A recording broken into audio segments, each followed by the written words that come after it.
Wish you all a happy new day. Let's get right into it. Number 7. Disaster movie mind. Ever make a tiny mistake at work, and suddenly your brain shows you a movie where you're fired, homeless, and fighting raccoons for pizza crusts? Or your friend doesn't text back for an hour, and your mind goes, they hate me, or they're probably in a ditch somewhere. This isn't just worrying. This is catastrophic thinking. It's like having a personal film director in your head who only makes disaster movies, and you're always the star. Your brain takes something small and blows it up like a balloon at a kid's party, except instead of fun shapes, you get nightmares. Your boss sounds slightly annoyed on a call. A normal brain thinks, maybe they're having a bad day. A catastrophic brain thinks, I'm getting fired, losing my house, and my cat will judge me forever. This can feel responsible, like you're just being prepared. But there's a difference between planning and assuming the apocalypse is coming because you forgot to reply to an email. People with this pattern don't just imagine messing up a presentation. They see themselves freezing on stage, everyone laughing, getting fired, becoming unemployable, and ending up as that person who yells at pigeons in the park, all from one PowerPoint. The anxiety this creates is intense because in your mind, this disaster movie feels 100% real, like it's already happening. Studies show most of the disasters we imagine never happen, and when bad things do happen, we're usually way better at handling them than we thought. But try telling that to a brain that's convinced a typo in a text means the end of all your relationships. Number 6. Rejection panic button. Ever felt like a tiny bit of criticism hit you like a physical punch? Or like someone slightly ignoring you felt like the end of the world? If that sounds familiar, your brain might have a faulty panic button. It's called Rejection Sensitivity Dysphoria, or RSD. Dysphoria is just a fancy word for a really bad feeling. So RSD means feeling extreme, overwhelming pain from perceived rejection or criticism. It's not just getting your feelings hurt. It's like an emotional A-bomb goes off inside you. Someone with RSD might become a total people pleaser. They're terrified of anyone thinking they're not perfect. They might become obsessed with being perfect because any mistake feels like a devastating failure. Or they might suddenly explode in anger or burst into tears over something that seems really small to everyone else. They might avoid going out or trying new things because the chance of feeling rejected feels too awful to risk. The weirdest part is the rejection doesn't even have to be real. A delayed text message can feel like a personal attack. A friend looking distracted can feel like they hate you. It's like their brain hits the panic button for no good reason. This isn't them being dramatic or weak. It's how their brain is wired. It's super common in people with ADHD. Experts think almost everyone with ADHD feels this way sometimes. Their brains just feel the sting of rejection way more intensely. Imagine quitting a good job because one piece of feedback felt like a betrayal, or constantly worrying your partner is going to leave you. That fear makes it hard to actually be close to someone. So that intense reaction you see? It might just be their brain's faulty alarm system unleashing a storm of real pain. Number 5. Compulsive body habits. You know that friend who's always biting their nails during movies? Or maybe you've caught yourself picking at that scab for the 10th time today. These aren't just bad habits. They might be your brain's way of screaming for help. Body-focused repetitive behaviors, or BFRBs, affect millions of people, but most have no idea it's an actual condition. Let's start with nail biting. Sure, lots of people do it, but for some, it goes way beyond a nervous habit. They bite until their fingers bleed, until the nail bed is destroyed, and they can't stop. Even when they desperately want to, then there's skin picking, or dermatillomania. This isn't popping the occasional pimple. It's hours spent in front of a mirror, digging at perfectly healthy skin, creating wounds that turn into scars. Some people have to wear long sleeves year-round to hide the damage. Hair pulling, or trichotillomania, is another one. People pull out their own hair strand by strand, from their scalp, eyebrows, even eyelashes, until there are bald patches they have to cover with makeup or hats. Most people doing these behaviors aren't fully aware they're doing it. It's like their hands have a mind of their own. The brain sends out this intense signal, fix something, now, and the hands obey, even when the person doesn't want them to.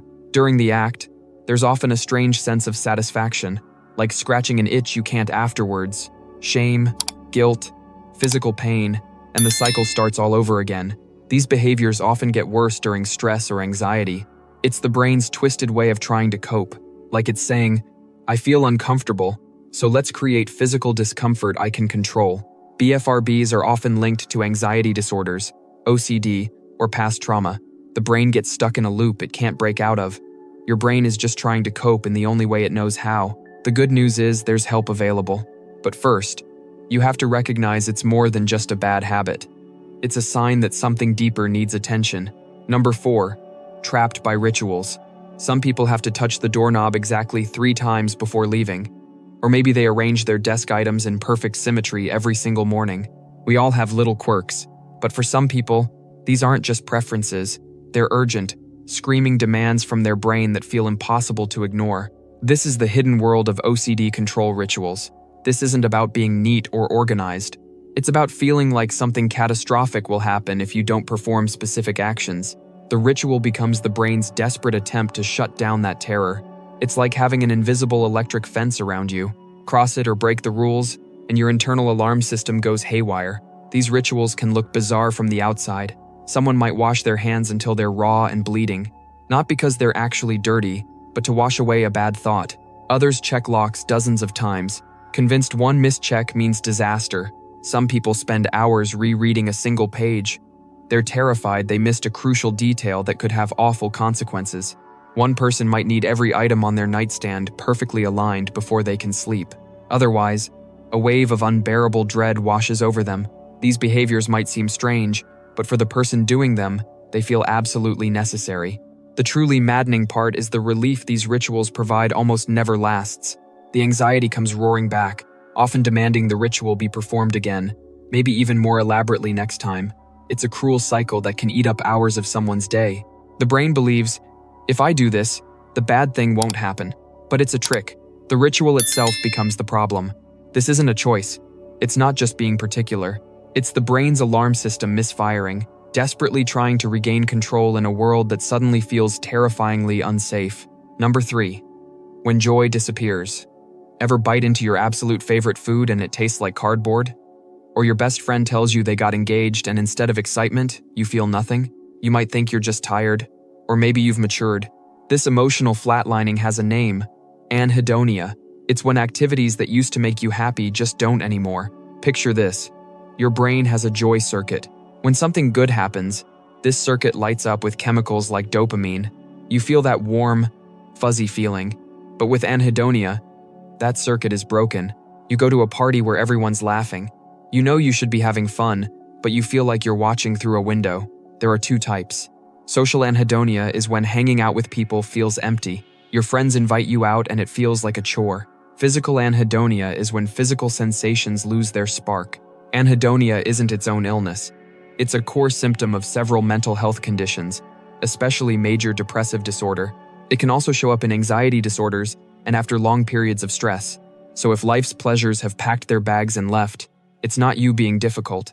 It's a sign that something deeper might be going on. Number 2, the reassurance trap. Imagine the need for an "are you sure" echoes in your head, over and over, never fully satisfied by the answer. This is excessive reassurance seeking. It's like having an anxiety alarm that only a constant stream of "yes, you're okay" can temporarily silence. You send a text message, no immediate reply. Instead of assuming they're busy, your brain screams, "They're mad at me. I said something wrong." So you ask your friend if they are mad at you. They say no for a fleeting moment, relief, but then the doubt creeps back. You think, what if they're just saying that maybe I should ask again, just to be really sure? This isn't about getting new information. Often the person asking already knows the answer or has been told it multiple times. It's about trying to get rid of a deeply uncomfortable feeling of anxiety or uncertainty. The problem is it's a trap. The more you seek reassurance, the more your brain relies on it to feel calm. They might repeatedly confess minor wrongdoings from years ago, hoping to be told it's okay. Or they might spend hours Googling symptoms, seeking reassurance that a common headache isn't a brain tumor. Each reassurance provides a tiny hit of relief, which then reinforces the seeking behavior, making the urge to ask again even stronger next time that anxiety spikes. It's a vicious cycle. They're about prolonging the questioning until a satisfying threshold of reassurance is hit. But that threshold is like a mirage. It keeps moving. It's not attention-seeking. It's a compulsive behavior, often seen in anxiety disorders and obsessive-compulsive disorder. The brain is desperately trying to get certainty in an uncertain world. But the quest for 100% certainty is endless, and it can be incredibly draining for the people around them. Imagine being asked the same question dozens of times a day. The reassurance seeker isn't trying to be annoying. They're often in genuine distress, caught in a loop where the only temporary relief comes from an answer that never truly sticks. Number 1. Frozen by choices. Ever spent 45 minutes scrolling through Netflix without watching anything? Or stood in the cereal aisle so long that security started giving you weird looks? This isn't just being indecisive. This is decision paralysis, and it's your brain's way of screaming that something deeper is going on. Picture this. You're at a restaurant. The waiter asks what you want, a simple question, but your brain turns into a supercomputer running every possible disaster scenario. What if the pasta is cold? What if the chicken gives you food poisoning? What if you pick wrong and everyone judges you? Ordering lunch just became a life or death situation in your head. People with decision paralysis aren't just picky. Their brains are stuck in a loop, desperately trying to avoid the wrong choice. They're waiting for that perfect feeling of certainty that never comes. So they freeze. Sometimes for hours, sometimes for days. Sometimes they just let other people decide everything for them. This isn't limited to small stuff like what socks to wear. It bleeds into everything. Career moves get postponed indefinitely. Relationships stay in limbo. People stay in apartments they hate because looking for a new place means making choices. The brain's fear response gets so messed up that picking a sandwich becomes as stressful as defusing a bomb. Nearly 20% of adults deal with anxiety disorders that can cause this. That's 1 in 5 people whose brains turn everyday choices into mental torture chambers. The what-if game never stops. Your mind becomes your own worst enemy, trapping you in endless loops of possibilities. So if you find yourself paralyzed by choices that other people make without thinking, it might not be a personality quirk. It might be your brain sounding a clear alarm. That's all for today. I'll be making similar videos in the future. Subscribe to see them.